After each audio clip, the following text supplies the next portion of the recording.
Hello friends, ಇವತ್ತಿನ ವಿಡಿಯೋಗೆ ನಿಮ್ಮೆಲ್ಲರಿಗೂ ಸ್ವಾಗತ.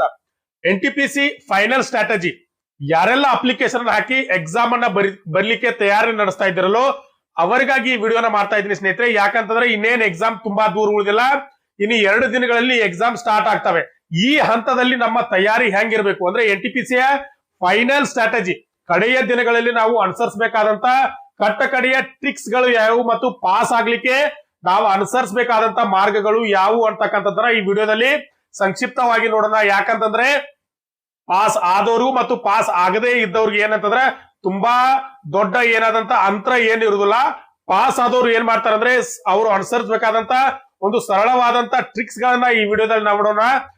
ಏನಂದ್ರೆ ಎಕ್ಸಾಮ್ ನ ವೇಟೇಜ್ ಎಷ್ಟಿರ್ತತಿ, ಸಿಲೆಬಸ್ ಎಷ್ಟಿರ್ತತಿ, ಮತ್ತೆ ಏನೆಲ್ಲ ಟ್ರಿಕ್ಸ್ ಗಳನ್ನ ಬಳಸೋದ್ರ ಮೂಲಕ ನಾವು ಎಕ್ಸಾಮ್ ಅಲ್ಲಿ ಯಶಸ್ಸನ್ನ ಕಾಣಬಹುದು ಅಂತ ಈ ವಿಡಿಯೋದಲ್ಲಿ ನೋಡೋಣ. ಯಾರೆಲ್ಲ ಎಕ್ಸಾಮ್ ಗಾಗಿ ತಯಾರು ನಡೆಸ್ತಾ ಇದ್ರು ಅವ್ರು ಯಾರು ವಿಡಿಯೋನ ಸ್ಕಿಪ್ ಮಾಡದೆ ಕಟ್ಟ ಕಡೆವರೆಗೂ ಈ ವಿಡಿಯೋನ ನೋಡಿ.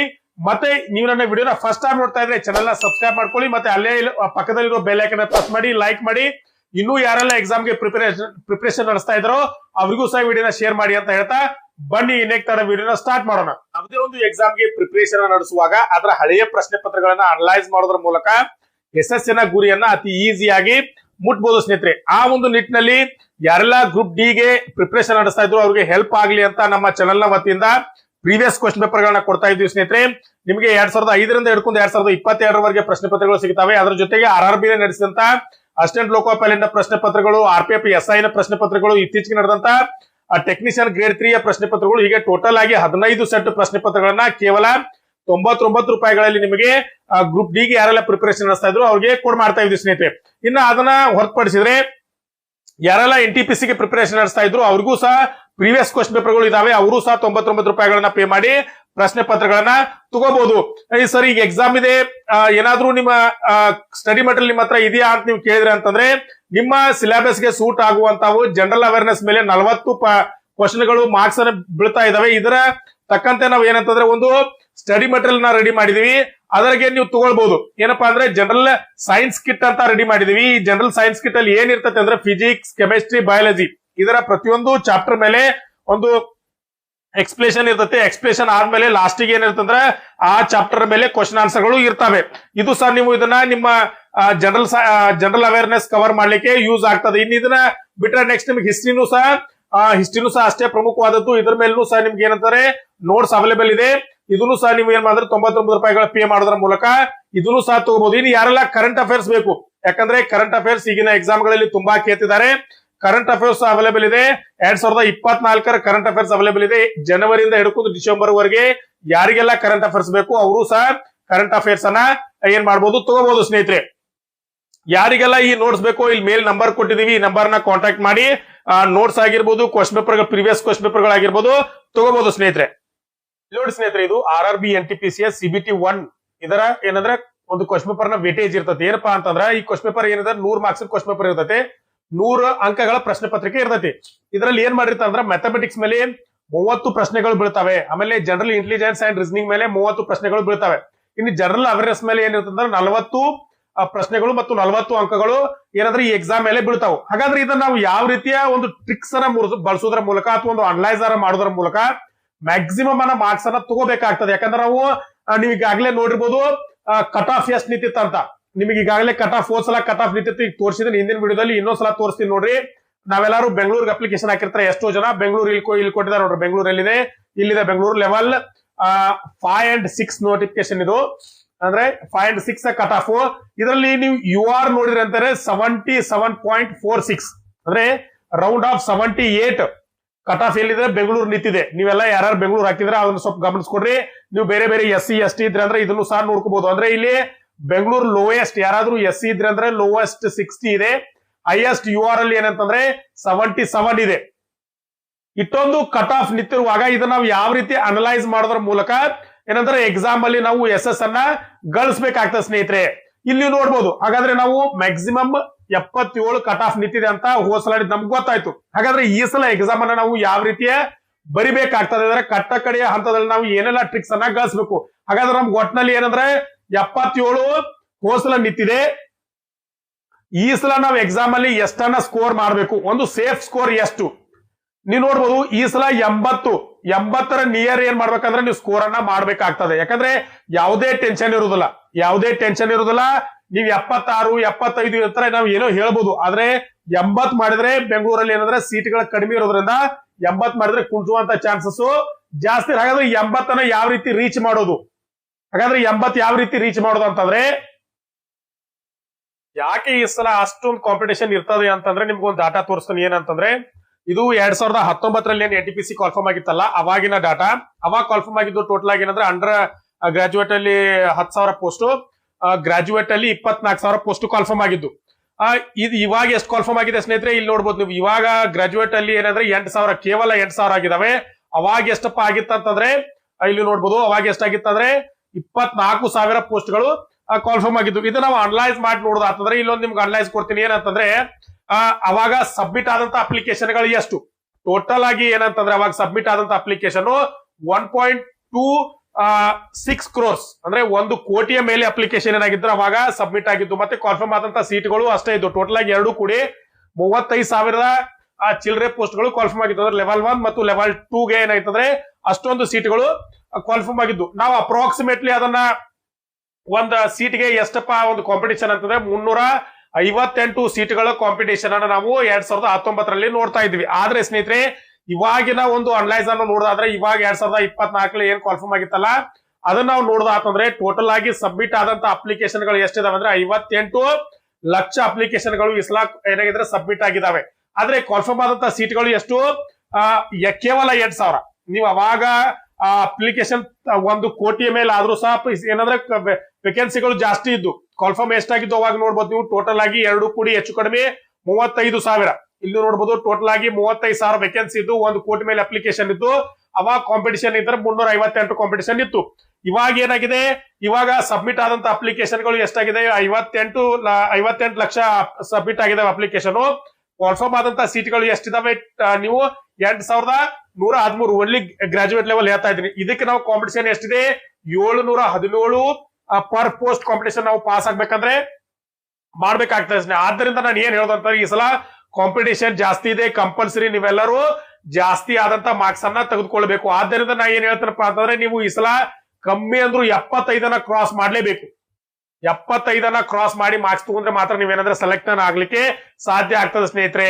ಹಾಗಾದ್ರೆ 75 ಯಾವ ರೀತಿ ತಗೊಳ್ಳೋದು, 75 ತಗೊಳ್ಬೇಕಂತ ಏನ್ ಉಳಿಸ್ಬೇಕಾದ್ರೆ 75 ಮೇಲೆ ಕ್ರಾಸ್ ಮಾಡಿ ತಗೊಳ್ಳೇಬೇಕು. ಹಾಗಾದ್ರೆ ಏನ್ ತಗೋಬಹುದು, ನೀವು ಇಲ್ಲಿ ನೋಡಿ ಮ್ಯಾಥಮೆಟಿಕ್ಸ್ ಅಲ್ಲಿ 30 ಮಾರ್ಕ್ಸ್ ಇರ್ತದೆ. ಇದರಲ್ಲಿ ಕಂಪಲ್ಸರಿ ಅಂದ್ರೂ ನೀವ್ ಏನ್ ಮಾಡ್ಬೇಕಂದ್ರೆ 25 ಮಾರ್ಕ್ಸ್ ಅನ್ನ ಕಂಪಲ್ಸರಿ ಆಗಿ ತೆಗೆದುಕೊಳ್ಳಲೇಬೇಕು. ಇನ್ನು ಇಂಟೆಲಿಜೆನ್ಸ್ ಅಲ್ಲಿ ಇದರಲ್ಲೂ ಸಹ 30 ಇರ್ತದೆ. ಇದರಲ್ಲಿ ಸಹ 25 ತೆಗೆದುಕೊಳ್ಬೇಕು.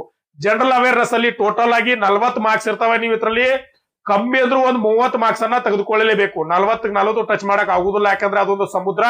ಆ ಸಮುದ್ರದಲ್ಲಿ ಎಲ್ಲವನ್ನ ಮುಟ್ಟಕ್ ಆಗುದಿಲ್ಲ. ಅದರಲ್ಲಿ ಮ್ಯಾಕ್ಸಿಮಮ್ ಅಂದ್ರೆ ನಾವ್ ಏನ್ ಮಾಡ್ಬೋದು, ಒಂದು 30 ಮಾರ್ಕ್ಸ್ ಅನ್ನ ತಗೊಳ್ಬಹುದು. ಜಾಸ್ತಿ ತಗೊಂಡ್ರೆ ಖುಷಿನೇ.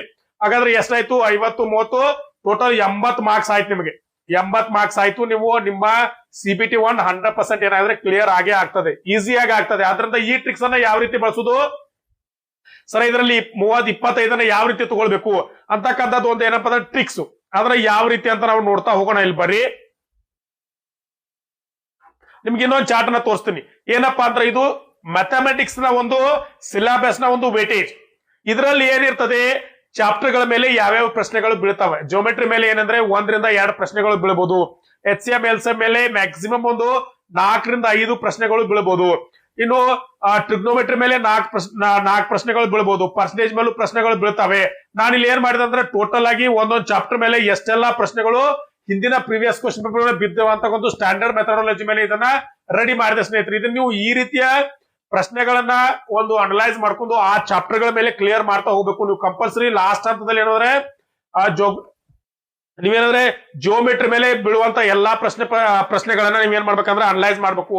ನೀವೇನೋ ಶಾರ್ಟ್ ನೋಟ್ಸ್ ಮಾಡಿರ್ತಿರಲ್ಲ, ನೀವು ಇಲ್ಲಿ ಕೊಟ್ಟಿರ್ತಾರೆ ಏನಪ್ಪಾ ಅದ್ರಲ್ಲಿ ನೋಡ್ಬೋದು. ಯಾವುದು, ಒಂದೇ ನಿಮಿಷ,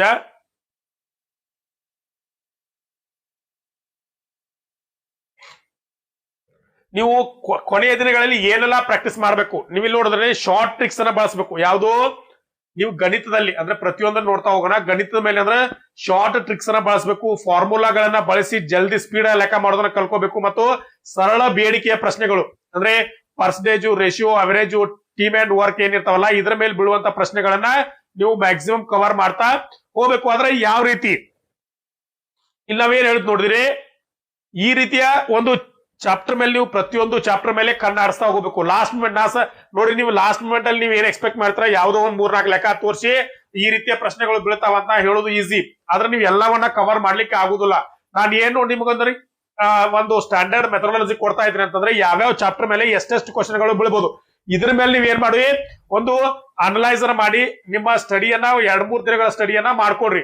ಏನಪ್ಪಾ ಅಂತಂದ್ರೆ ಯಾವ್ಯಾವ ಚಾಪ್ಟರ್ ಮೇಲೆ ಎಷ್ಟೆಷ್ಟು ಮಾರ್ಕ್ಸ್ ಅನ್ನ ಬೀಳ್ಬೋದು. ಈಗ ಸುಮ್ನೆ ಹಾಗೆ ಹೇಳ್ತಾ ಇಲ್ಲ, ಇದನ್ನ ನಿಮ್ ಬೇಕಾದ್ರೆ ಉದಾಹರಣೆ ಕೊಟ್ಟು ತೋರಿಸ್ತೀನಿ ನೋಡಿಲಿ. ಇಲ್ಲಿ ಕ್ವಶನ್ ಪೇಪರ್ಗಳಿದಾವೆ, ಕ್ವಶನ್ ಪೇಪರ್ ತೋರಿಸ್ತೀನಿ ನೋಡ್ರಿ. ಒಂದೇ ನಿಮಿಷ, ಸಾರಿ.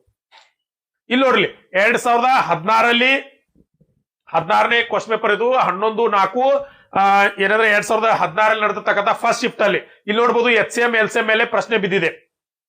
ನೀವು ಇದನ್ನ ಚಾಪ್ಟರ್ ಅಲ್ಲಿ ಕಂಪಲ್ಸರಿ ಆಗಿ ಏನ್ ಮಾಡ್ಬೇಕಂದ್ರೆ ಕವರ್ ಮಾಡ್ಲೇ ಹೋಗ್ಬೇಕು. ನೀವು ಲೆಕ್ಕ ಶಾರ್ಟ್ ಆಗಿ ಲೆಕ್ಕ ಬಿಡಿಸೋದನ್ನ ಕಲ್ಕೋಬೇಕು, ಮತ್ತೆ ಈಸಿಯಾಗಿ ಟ್ರಿಕ್ಸ್ ಅನ್ನ ಬಳಸೋದನ್ನ ಕಲ್ಕೋಬೇಕು. ಇನ್ನೊಂದು ನೋಡ್ರಿ ನೀವು ಏನಂದ್ರೆ ಟೀಮ್ ಅಂಡ್ ವರ್ಕ್ ಮೇಲೆ, ಇಲ್ಲಿ ಅಂದ್ರೆ ವರ್ಕ್ ಕೆಲಸ ಮತ್ತು ಸಮಯ ಅಂತ ಕರಿತೀವಲ್ಲ ಅದ್ರ ಮೇಲೆ ಪ್ರಶ್ನೆ ಬಿದ್ದಿದೆ. 2016 12ನೇ ತಾರೀಕು ನಡೆದಿರ್ತಕ್ಕಂಥ ಪ್ರಶ್ನೆ ಪತ್ರಿಕೆ 3ನೇ ಶಿಫ್ಟ್ ಮೇಲೆ ಯಾರೆಲ್ಲ ನಿಮ್ ಹತ್ರ ಹೋಗಿ ಚೆಕ್ ಮಾಡ್ಕೊಡ್ಬೇಕಾದ್ರೆ ಡೌಟ್ ಇದ್ರೆ ಇದೇ 52ನೇ ಪ್ರಶ್ನೆ 12ನೇ ತಾರೀಕು 4ನೇ ತಿಂಗಳು 2016ರಲ್ಲಿ ಬಿದ್ದಿರ್ತಕ್ಕಂಥ ಪ್ರಶ್ನೆ 3ನೇ ಶಿಫ್ಟ್ ಅಲ್ಲಿ ಟೀಮ್ ಅಂಡ್ ವರ್ಕ್ ಮೇಲೆ ಪ್ರಶ್ನೆ ಬಿದ್ದಿದೆ. ನೀವು ಚೆಕ್ ಮಾಡ್ಕೊಡ್ಬೇಕಾದ್ರೆ ಹೋಗಿ. ಇನ್ನೊಂದು ಏನಪ್ಪಾ ಪ್ರಶ್ನೆ ಇಲ್ಲಿ ನೋಡ್ಬೋದು ನೀವು, ಜಿಯೋಮೆಟ್ರಿ ಮೇಲೆ ಕೋನಗಳ ಬೆಲೆಯನ್ನ ಎಕ್ಸ್ ನ ಬೆಲೆ ಕಂಡು ಹಿಡಿಯತ್ ಹೇಳಿದ್ದಾರೆ. ಏನಪ್ಪಾ ಆದ್ರೂ 2016 ಇದು 12ನೇ ತಾರೀಕು ನಡೆದಿರ್ತಕ್ಕಂಥ 3ನೇ ಶಿಫ್ಟ್ ಅಲ್ಲಿ ನಡೆದಿರ್ತಕ್ಕಂಥ ಪ್ರಶ್ನೆ ಪತ್ರಿಕೆ. ನೋಡಿ ಸ್ನೇಹಿತರೆ, ಈ ರೀತಿ ನೀವು ಎಲ್ಲದ್ರ ಮೇಲೆ ಕಂಪಲ್ಸರಿ ಪ್ರಶ್ನೆಗಳು ಬಿದ್ದೇ ಬೀಳ್ತವೆ. ನೀವು ಲಾಸ್ಟ್ ಮೂಮೆಂಟ್ ಅಲ್ಲಿ ಏನಂತಂದ್ರೆ ಆಲ್ಮೋಸ್ಟ್ ನೀವೇನ ಶಾರ್ಟ್ ನೋಟ್ಸ್ ಅನ್ನ ಅದನ್ನ ಕವರ್ ಮಾಡ್ಕೊಂಡು ಓದಿ ಸ್ನೇಹಿತರೆ. ಜನರಲ್ ಅವೇರ್ನೆಸ್ ನ ನೋಡೋದಾತಂದ್ರೆ ಇದ್ರ ಮೇಲೆ ನಿಮ್ಗೆ ಗೊತ್ತಿರುವ ಹಾಗೆ 40 ಮಾರ್ಕ್ಸ್ ಎಕ್ಸಾಮ್ ಇರ್ತದೆ. ಇದು 40 ಮಾರ್ಕ್ಸ್ ಎಕ್ಸಾಮ್ ಇರ್ತದೆ. ಈ 40 ಮಾರ್ಕ್ಸ್ ಅಲ್ಲಿ ಯಾವ ರೀತಿಯ ವೇಟೇಜ್ ಇರ್ತೈತೆ ಅಂದ್ರೆ ನೀವು ಹಿಸ್ಟ್ರಿ ಮೇಲೆ ಮ್ಯಾಕ್ಸಿಮಮ್ 5ರಿಂದ 6 ಅನ್ಬಹುದು, ಮ್ಯಾಕ್ಸಿಮಮ್ 8 ತನಕ ಬೀಳ್ಬಹುದು. ಜಿಯೋಗ್ರಫಿ ಮೇಲೆ ನಾರ್ಮಲ್ ಆಗಿ ಪ್ರಶ್ನೆಗಳು ಕಡಿಮೆ ಬೀಳ್ತವೆ, 2ರಿಂದ 3 ಬೀಳ್ಬಹುದು. ಪೊಲಿಟಿ ಮೇಲೆ 2ರಿಂದ 3 ಅಂತ ಹೇಳಿದೀವಿ, ಆದ್ರೆ ಜಾಸ್ತಿ ಬೀಳ್ಬಹುದು. ಯಾಕಂದ್ರೆ IC ಮೇಲೆ ಜಾಸ್ತಿ ಕೇಳ್ತಾರೆ. ಮತ್ತೆ ರಾಜ್ಯಸಭಾ ಸದಸ್ಯರು, ಆಮೇಲೆ ರಾಷ್ಟ್ರಪತಿ, ಆಮೇಲೆ ಏನಾದ್ರ ರಾಷ್ಟ್ರಪತಿ ಆಳ್ವಿಕೆಗಳು, ಹೈಕೋರ್ಟ್, ಹೀಗೆ ಪ್ರತಿಯೊಂದು ಸುಪ್ರೀಂ ಕೋರ್ಟ್, ಈ ರೀತಿಯ ಬೇರೆ ಬೇರೆ ಪ್ರಶ್ನೆಗಳು ಎಲ್ಲವೂ ಪೊಲಿಟಿಕಲ್ ಮೇಲೆ ಬೀಳ್ತವೆ. ಇದ್ರ ಮೇಲೂ ಜಾಸ್ತಿ ಫೋಕಸ್ ಮಾಡಿ, ಇದ್ರ ಮೇಲೂ ಸಹ ಜಾಸ್ತಿ ಪ್ರಶ್ನೆಗಳು ಬೀಳ್ಬಹುದು. ಇನ್ನ ಸ್ಟಾಟಿಸ್ಟಿಕ್ ಜಿಕೆ ಅಂದ್ರೆ ನೀವು ಯಾವ ರೀತಿಯ ಪ್ರಶ್ನೆಗಳು ಜಿಕೆ ಮೇಲೆ ಬೀಳ್ಬಹುದು ಅಂದ್ರೆ ಯಾವತ್ ದೊಡ್ಡದು ಯಾವತ್ ಸಣ್ಣದು, ನಿಮ್ಗೆ ಉದಾಹರಣೆ ಕೊಟ್ಟು ಹೇಳ್ತೀನಿ ಮುಂದ್ಗಡೆ ಯಾವ ರೀತಿಯ ಪ್ರಶ್ನೆಗಳು ಬೀಳ್ಬಹುದು. ಕರೆಂಟ್ ಅಫೇರ್ಸ್ ಇಂಪಾರ್ಟೆಂಟ್, ಇದರಲ್ಲಿ ಏನಂತಂದ್ರೆ ಕರೆಂಟ್ ಅಫೇರ್ಸ್ ಮೇಲೆ ಜಾಸ್ತಿ ಪ್ರಶ್ನೆಗಳು ಬೀಳ್ಬಹುದು. 10ರಿಂದ 12 ಅಂತ ಹೇಳಿದ್ದಾರೆ. ಜಾಸ್ತಿ ಸಹ ಕ್ವಶನ್ ಪೇಪರ್ಗಳು ಬೀಳ್ಬಹುದು. ಸೈನ್ಸ್ ನಾವು ಕೇವಲ 7ರಿಂದ 8 ಅನ್ಕೊಂಡಿದೀವಿ, ಆದ್ರೆ ಇದ್ರ ಮೇಲೂ ಸಹ ಮ್ಯಾಕ್ಸಿಮಮ್ ಪ್ರಶ್ನೆಗಳು ಬೀಳ್ತವೆ. ಯಾಕಂದ್ರೆ ಇದ್ರಲ್ಲಿ ರೈಲ್ವೇದಲ್ಲಿ ನಾವು NTPC ಮೇಲೆ ಒಂದು ಇದ್ರ ಮಾಡುವಾಗ ಯಾವ್ದ್ರ ಜನರಲ್ ಸೈನ್ಸ್ ಮೇಲೆ ಮಿನಿಮಮ್ ಅಂದ್ರೆ 12 ಪ್ರಶ್ನೆಗಳು, ಅದಕ್ಕಿಂತ ಸಹ ಜಾಸ್ತಿ ಸಹ ಪ್ರಶ್ನೆಗಳು ಬೀಳುವಂತ ಚಾನ್ಸಸ್ ಇರ್ತದೆ ಸ್ನೇಹಿತರೆ. ಈ ರೀತಿಯ ಒಂದು ಅಂದಾಜನ ಹಾಕು ನಾವು ಪ್ರಶ್ನೆ ಪತ್ರಗಳನ್ನ ಅನಲೈಸ್ ಮಾಡ್ಬೇಕಾಗ್ತದೆ ಸ್ನೇಹಿತರೆ. ಹಾಗಾದ್ರೆ ಹಿಂದಿನ ಪ್ರಶ್ನೆದಲ್ಲಿ ಯಾವ್ಯಾವ ಪ್ರಶ್ನೆಗಳು ಬಿದ್ದಿದಾವೆ ನೋಡ್ರ ಬನ್ನಿ. ಏನಪ್ಪಾ ಅಂತಂದ್ರೆ ಮೊದಲನೇದು ಇಲ್ಲಿ ನೋಡ್ಲಿ, who is the oldest high court in India. ಇಲ್ಲಿ 2016ರಲ್ಲಿ ಕೇಳಿದಂತ ಪ್ರಶ್ನೆ ನೀವು ಆವಾಗಲೇ ಕೇಳಿದಾಗ IC ಮೇಲೆ ಬಿದ್ದಿದ್ದು ಎಲ್ಲಿ ನೋಡಿದ್ರೆ ಉತ್ತರ ಯಾವ್ದು ಬರ್ತದೆ, ಅಲಹಾಬಾದ್ ಹೈಕೋರ್ಟ್ ಅಂತ ಬರ್ತದೆ ಸ್ನೇಹಿತರೆ. ಈ ರೀತಿ ಇದು ಯಾವ್ದ್ರಲ್ಲಿ ಬರ್ತದೆ, ಇದು IC ದಲ್ಲ. ನೀವು ಏನ್ ಕೇಳ್ಬೋದು, ನೀವು ಇಲ್ಲಿ ನೋಡಿದ್ರಲ್ಲ, ಇಲ್ಲಿ ನೀವು ಇದನ್ನ ಯಾವ್ದ್ರ ಮೇಲೆ ಆದ್ರೂ ಕೂಡ್ಸ್ಕೊಳ್ಬಹುದು. ನೀವು ಇದನ್ನ ಸ್ಟ್ಯಾಟಿಸ್ಟಿಕ್ GK ಆದ್ರೂ ತಗೊಳ್ಬಹುದು, ಪೊಲಿಟಿ ಆಗಾದ್ರೂ ತಗೋಬಹುದು. ಇಲ್ಲಿ ಎರಡದ್ರ ಮೇಲೂ ಏನಂದ್ರೆ ಪ್ರಶ್ನೆ ಇದು ಬೀಳುವಂತ ಚಾನ್ಸ್ ಇರ್ತದೆ.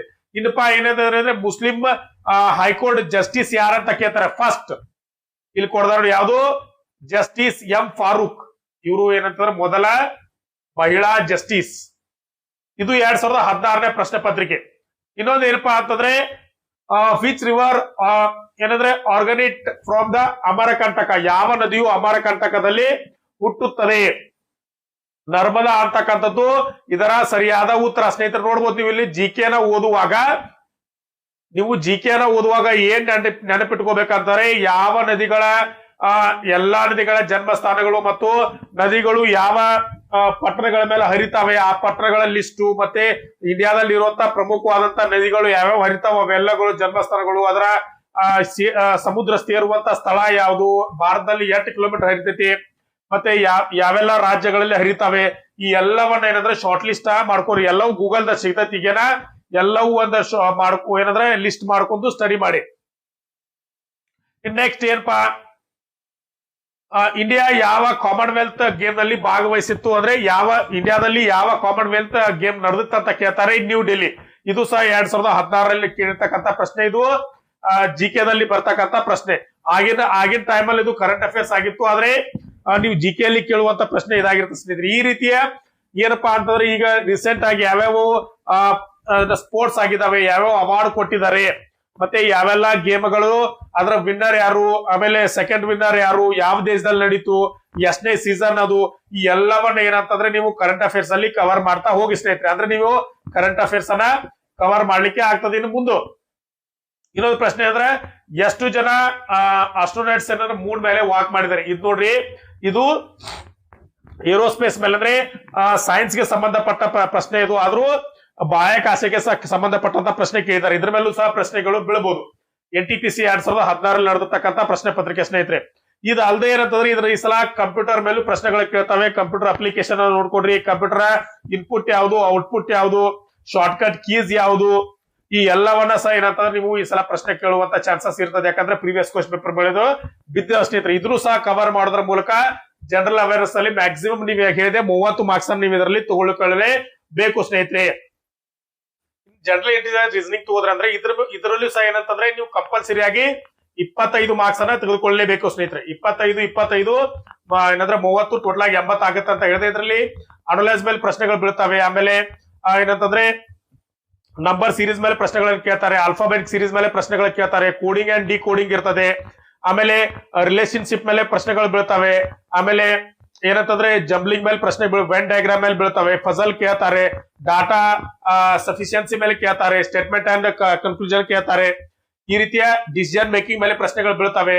ಮ್ಯಾಪಿಂಗ್ ಮೇಲೆ ಪ್ರಶ್ನೆಗಳು ಬೀಳ್ತವೆ. ಈ ರೀತಿಯ ಪ್ರತಿಯೊಂದನ್ನು ಏನ್ ಮಾಡಿ ನೀವು ಅನಲೈಸ್ ಮಾಡಿ ಮಾಡ್ತಾ ಹೋಗಿ. ಫುಲ್ ಡಿಟೇಲ್ ಆಗ್ಬೇಕಂತಂದ್ರೆ ಕಮೆಂಟ್ ಬಾಕ್ಸ್ ಅಲ್ಲಿ ಕಮೆಂಟ್ ಮಾಡಿ. ಫುಲ್ ಡಿಟೇಲ್ ಆಗಿ ಇನ್ನೊಂದು ವಿಡಿಯೋ ಮಾಡ್ತೀನಿ. ತುಂಬಾ ವಿಡಿಯೋ ದೊಡ್ಡದಾಗ್ತದೆ, ಅದಕ್ಕಾಗಿ ಶಾರ್ಟ್ ಆಗಿ ಹೇಳ್ತಾ ಇದ್ದೀನಿ ಅಷ್ಟೇ. ಈ ರೀತಿಯಾಗಿ ನೀವು ಏನ್ ಮಾಡ್ಬೇಕಂತಂದ್ರೆ ಪ್ರತಿಯೊಂದು ಚಾಪ್ಟರ್ ಮೇಲೆ ಅನಲೈಸ್ ಮಾಡೋದ್ರ ಮೂಲಕ ಪ್ರಶ್ನೆಗಳಿಗೆ ಉತ್ತರವನ್ನು ಮಾಡಿ ಯಾವ ರೀತಿ 80 ತೆಗೆದುಕೊಳ್ಬಹುದು ಅಂತ ನಾವು ನೋಡ್ತಾ ಇದೀವಿ ಸ್ನೇಹಿತರೆ. ಇನ್ನು ಎಕ್ಸಾಮ್ ಬರ್ಲಿಕ್ಕೆ ಹೋಗುವಾಗ ನಿಮ್ಗೆ ಶಾರ್ಟ್ ಆದಂತ ಏನಂದ್ರೆ ಟಿಪ್ಸ್ ಗಳು ಏನಪ್ಪಾ, ಯಾರೆಲ್ಲ ಹೊಸವಾಗಿ ಏನ್ ಎಕ್ಸಾಮ್ ಹೋಗ್ತಾ ಇದ್ರ ಅಂದ್ರೆ ಇನ್ನು 2 ದಿನಗಳಲ್ಲಿ ಎಕ್ಸಾಮ್ ಇದೆ. ಹೋಗೋದಕ್ಕಿಂತ ಮುಂಚೆ ಏನೆಲ್ಲ ನೀವು ಒಂದು ಪ್ರಿಕಾಷನ್ ಅಥವಾ ಮುಂಜಾಗ್ರತಾ ಏನಾದ್ರೆ ಒಂದು ತೆಗೆದುಕೊಂಡು ಹೋಗ್ಬೇಕು. ಮತ್ತೆ ಏನೆಲ್ಲಾ ಕ್ರಮಗಳನ್ನು ತೆಗೆದುಕೊಳ್ಬೇಕಂದ್ರೆ ಹೋಗೋಕ್ಕಿಂತ ಮುಂಚೆ ಏನಂತಾರೆ ಒಂದು 3 ರಿಂದ 5 ವರ್ಷಗಳ NTPC ಪ್ರಶ್ನೆ ಪತ್ರಗಳನ್ನ ಏನಂತಂದ್ರೆ ಒಂದು ಸಾಲ್ವ್ ಮಾಡಿ ಹೋಗಿ. ಯಾಕಂದ್ರೆ ಎಷ್ಟೋ ಏನಂತಂದ್ರೆ ಪ್ರಶ್ನೆಗಳು ರಿಪೀಟ್ ಆಗುವಂತ ಚಾನ್ಸಸ್ಗಳು ಇರ್ತವೆ. ಇನ್ ಟೈಮ್ ಟೆಸ್ಟ್ ಮತ್ತೆ ಟೈಮ್ ಮ್ಯಾನೇಜ್ಮೆಂಟ್ ಮಾಡೋದನ್ನ ಯಾವ ರೀತಿ ಅಂತ ಕಲ್ಕೊಳ್ಳಿ. ಯಾಕಂದ್ರೆ ಎಕ್ಸಾಮ್ ಅಲ್ಲಿ ಯಾವ ರೀತಿಯ ಎಷ್ಟು ಫಾಸ್ಟ್ ಆಗಿ ಎಕ್ಸಾಮ್ ಅನ್ನ ಬಿಡಿಸ್ಬೇಕು, ಮತ್ತೆ ಯಾವ ರೀತಿ ಎಕ್ಸಾಮ್ ಅನ್ನ ಬಿಡಿಸ್ಬೇಕು, ಮನೆಯಲ್ಲಿ ಕುತ್ಕೊಂಡು 1-2 ಸಲ ಟೆಸ್ಟ್ ಮಾಡಿ ಎಕ್ಸಾಮ್ ಅನ್ನ ಬರೀರಿ. ಇನ್ನೇನಪ್ಪಾ ಅಂತಂದ್ರೆ ಯಾವ್ಯಾವ ನಿಮ್ಗೆ ಸಬ್ಜೆಕ್ಟ್ಗಳು ಏನ ಸ್ವಲ್ಪ ಕಷ್ಟ ಅನಿಸ್ತಾವಲ್ಲ ಅವನು ಸಹ ಏನಂದ್ರೆ ಜಾಸ್ತಿ ಫೋಕಸ್ ಮಾಡಿ. ಅದು ಉದಾಹರಣೆಗೆ ವಿಜ್ಞಾನಗಳ ಮೇಲೆ ಜಾಸ್ತಿ, ರಾಸಾಯನಶಾಸ್ತ್ರ, ಮೂಲಭೂತ ಅಂದ್ರೆ ಫಿಸಿಕ್ಸ್, ಈ ರೀತಿಯ ಮೇಲೆ ರಾಷ್ಟ್ರೀಯ ಚಳವಳಿಗಳನ್ನ ಬಿಡಬೇಡಿ. ಸಂವಿಧಾನದ ಪ್ರಮುಖ ಲೇಖನಗಳನ್ನು ಜಾಸ್ತಿ ಏನಂತಂದ್ರೆ ನೋಡ್ತಾ ಹೋಗಿ. ಯಾಕಂದ್ರೆ ಜಾಸ್ತಿ ಕ್ವಶನ್ಗಳು ಬೀಳ್ತಾವ, ಅದನ್ನ ನೋಡ್ರಿ. ಇನ್ ನೆಗೆಟಿವ್ ಥಿಂಕಿಂಗ್ ಅನ್ನ ಜಾಸ್ತಿ ಮಾಡ್ಲಿಕ್ಕೆ ಹೋಗ್ಬೇಡಿ. ನೆಗೆಟಿವ್ ಮಾರ್ಕಿಂಗ್ ಅಂದ್ರೆ ಖಚಿತವಾಗಿ ತಿಳಿದ ಪ್ರಶ್ನೆಗಳೇ ಊಹೆ ಮಾಡಿದಿರಿ. ಅಂದ್ರೆ ಇದು ನಾವು ಎಕ್ಸಾಮ್ ಕೂತುವಾಗ ನೋಡುವಾಗ, ಅಂದ್ರೆ ಎಕ್ಸಾಮ್ ಏನ್ ಕೂತ್ ನಮ್ಮ ಟಿಕ್ ಹಾಕ್ತಿರ್ತವಲ್ಲ ಅವಾಗ ನಿಮ್ಗೆ ಗೊತ್ತಿಲ್ಲಾರದ ಪ್ರಶ್ನೆಗಳ ಕಡೆ ಹೋಗ್ಲಿಕ್ಕೆ ಹೋಗ್ಬೇಡಿ. ಯಾಕಂದ್ರೆ ನೆಗೆಟಿವ್ ಮಾರ್ಕ್ದವೇ ನಿಮ್ ಮಾರ್ಕ್ಸ್ ಅನ್ನ ಕಳ್ಕೊಳ್ಳುವಂತ ಚಾನ್ಸಸ್ ಇರ್ತದೆ ಸ್ನೇಹಿತರೆ. ಇನ್ನು ಅದನ್ನ ಹೊರತುಪಡಿಸಿದ್ರೆ ಮಾನಸಿಕವಾಗಿ ಸಿದ್ಧತೆಯನ್ನ ಮಾಡ್ಕೊಡ್ರಿ. ಅಂದ್ರೆ ನೀವು ಎಕ್ಸಾಮ್ ಅನ್ನ ನಾವ್ ಯಾವುದೇ ರೀತಿಯಲ್ಲಿ ಪಾಸ್ ಆಗೇ ಆಗ್ತೀನಿ, ಮತ್ತೆ ನನಗೆ ಯಾವುದೇ ರೀತಿಯ ಮಾನಸಿಕ ಒತ್ತಡ ಇಲ್ಲ, ನನ್ನಲ್ಲಿ ಆತ್ಮವಿಶ್ವಾಸ ಇದೆ, ಸಾಕಷ್ಟು ನಿದ್ರೆಯನ್ನ ಮಾಡಿ, ಮತ್ತೆ ಆರೋಗ್ಯವನ್ನ ಸರಿಯಾಗಿ ನೋಡ್ಕೊಡ್ರಿ. ಇನ್ನ ಕೊನೆಯ ದಿನದ ಚೆಕ್ ಲಿಸ್ಟ್ ಯಾವ ರೀತಿ ಎಕ್ಸಾಮ್ ಹೋಗುವಾಗಿರ್ಬೇಕಂದ್ರೆ admit card, ID proof, pencil, pen ಇವನ್ನೆಲ್ಲ ತೆಗೆದುಕೊಂಡು ಹೋಗಿ. ಇನ್ನೇನಪ್ಪಾ ಅಂದ್ರೆ ಪಾಸ್ ಮಾಡುವ ಮನಸ್ಥಿತಿ, ಆತ್ಮವಿಶ್ವಾಸನ ಬೆಳೆಸ್ಕೊಡ್ರಿ. ನೆಗೆಟಿವ್ ಥಿಂಕಿಂಗ್ ಅನ್ನ ಜಾಸ್ತಿ ಮಾಡಕ್ ಹೋಗ್ಬೇಡಿ. ಇನ್ನಪ್ಪ ಏನಂತಂದ್ರೆ ಲಾಸ್ಟ್ ದಿನದ ಹೋಗುವಂತ ಮುಂಚೆ ಜಾಸ್ತಿ ಟೆನ್ಷನ್, ಹಿಂದಿನ ದಿನ ರಾತ್ರಿ ನಿದ್ದೆ ಮಾಡ್ಲಾರ್ದೆ ಓದಿ ಟೆನ್ಷನ್ ಅನ್ನ ಮಾಡ್ಕೊಳ್ಳಿಕ್ಕೆ ಹೋಗ್ಬೇಡಿಸ್ತಿದೆ. ಈ ರೀತಿಯ ಒಂದು ಸಂಕ್ಷಿಪ್ತವಾದಂತ ಮಾಹಿತಿಯನ್ನು ನಿಮ್ಗೆ ಕೊಟ್ಟಿದ್ದೀನಿ ಸ್ನೇಹಿತರೆ. ಈ ರೀತಿಯ ಒಂದು ಸಂಕ್ಷಿಪ್ತವಾದಂತ ಟ್ರಿಕ್ಸ್ ಅನ್ನ ಬಳಸೋದ್ರ ಮೂಲಕ ನಾವೇನಂದ್ರೆ ಎಕ್ಸಾಮ್ ಅಲ್ಲಿ ಪಾಸ್ ಆಗ್ಬಹುದು. ಇದಾಗಿದ್ದು ಸ್ನೇಹಿತರೆ ಇವತ್ತಿನ ವಿಡಿಯೋ. ಈ ರೀತಿಯ ವಿಡಿಯೋ ನಿಮ್ಗೆ ಬೇಕಾಗಿತ್ತಂದ್ರೆ ಚಾನೆಲ್ ಸಬ್ಸ್ಕ್ರೈಬ್ ಮಾಡ್ಕೊಳ್ಳಿ, ಅಲ್ಲೇ ಪಕ್ಕದಲ್ಲಿರೋ ಬೆಲ್ ಐಕಾನ್ ಪ್ರೆಸ್ ಮಾಡಿ, ಲೈಕ್ ಮಾಡಿ ಅಂತ ಹೇಳ್ತಾ ವಿಡಿಯೋನ ಇಲ್ಲೇ ಮುಗಿಸೋಣ. ನಮಸ್ಕಾರ.